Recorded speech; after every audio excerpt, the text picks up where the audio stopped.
Hello guys! Welcome to my YouTube channel. So for today's video, meron akong i-share sa inyo kung paano maglagay ng screenshot sa ating Samsung cellphone. Kasi si Samsung very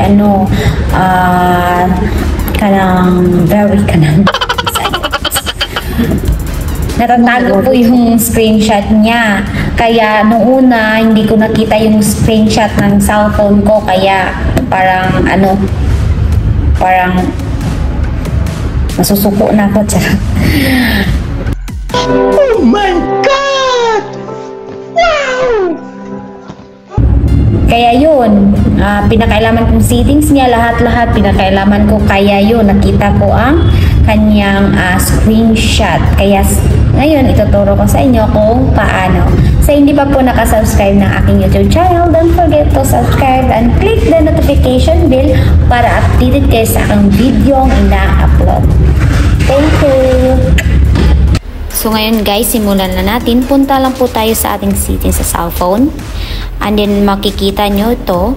Punta kayo sa accessibility. And then nakikita nyo yung interaction and dexterity. Dyan po. Pindutin nyo po yan. And then ito po yung makikita nyo. Dapat yung assistant, menu at saka ignore repeated touch is naka-open po yan para ang icon ng screenshot is makikita nyo. Katulad po nito. See guys, yun lang kasimple maghanap ng screenshot sa ating Samsung cellphone. Thank you so much!